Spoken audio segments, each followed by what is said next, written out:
Good morning and welcome to the online devotion here at Mount Gilead Church. My name is Mike Bridgewater and I'm the operations director here at the church building. And if you've been following along at home, you know that we've been kind of working through the parables of Jesus here on Friday morning. Today I've got a special guest with me, Rick Snyder. He's the president of the Indianapolis FOP. And just recently you were also named the national chaplain for the FOP. That's correct. So thank you for joining me today, and thank you for accepting the invitation to be here. Thanks for having me.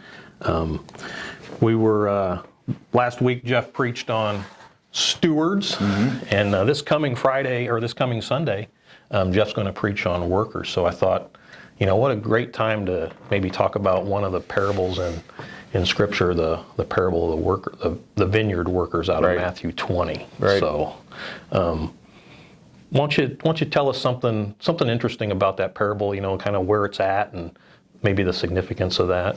Well, I think one of the things that is interesting is that it comes as like one of the last parables from Jesus. And in the book of Matthew, it starts in chapter 20 toward the end of the book. And it really crystallizes the overall theme of grace, if you think about it.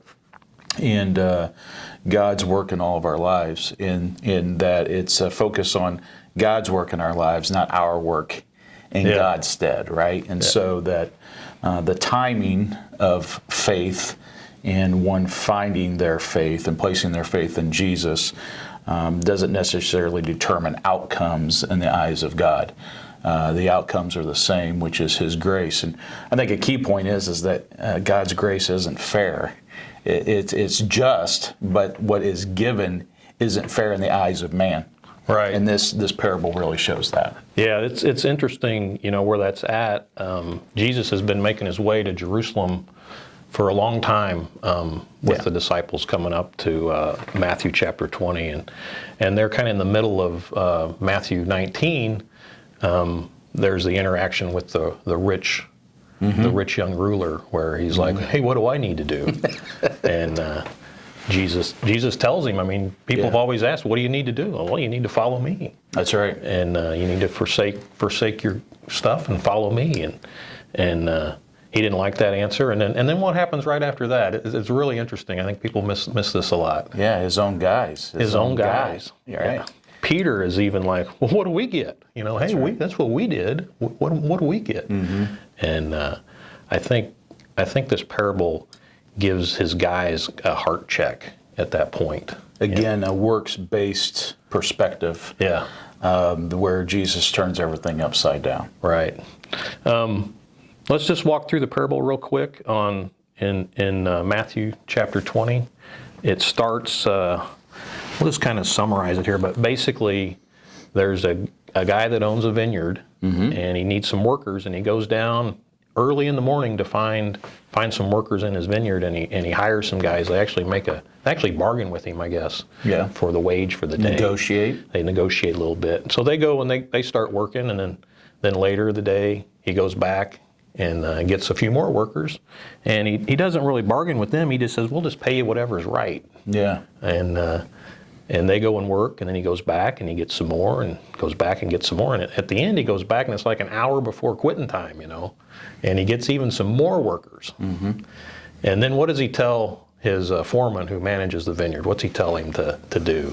He tells him the same thing, to pay them what is fair. But it stresses, I think most farmers get this, right? That at the time of harvest, time's of the essence, right? And the work is heavy, and the need for workers is many. And so it doesn't matter where in that stage you're finding workers, you'll take any help that you can get to get the harvest done.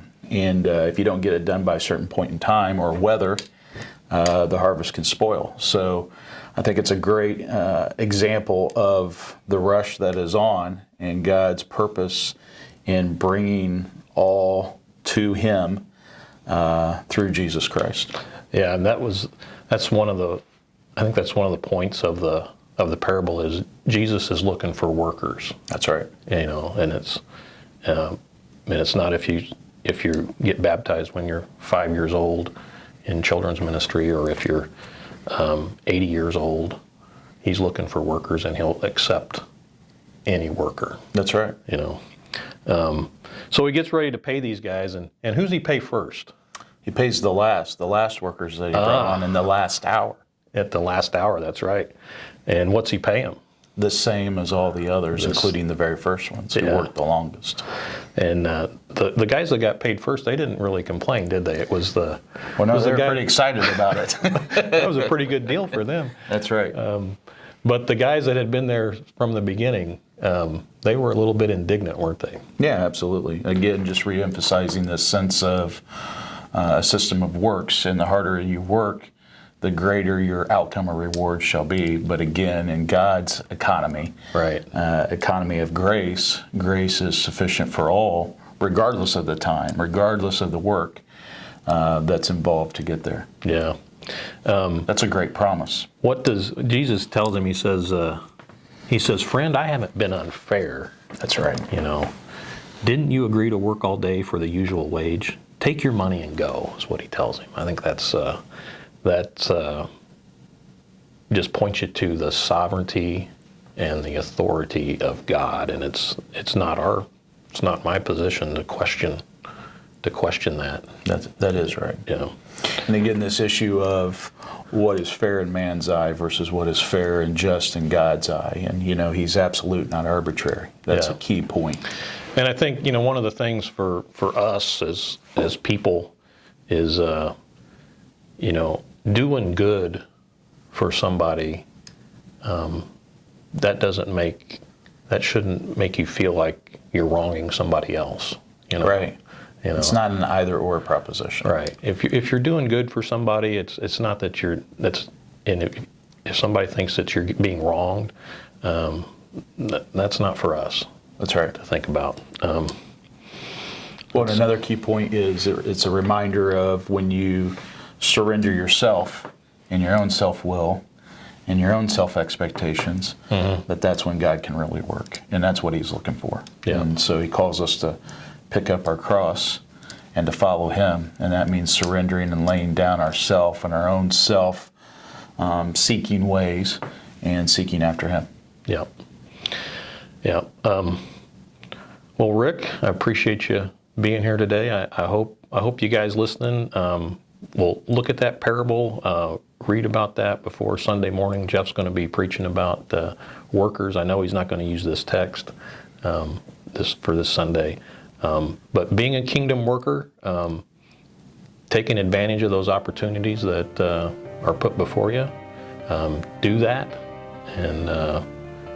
and your reward will be 100-fold, as it says here in this parable. So thanks for joining us. I hope to see you guys here on Sunday morning at either 9 o'clock or 10:30. Have a great rest of your Friday. Bye-bye.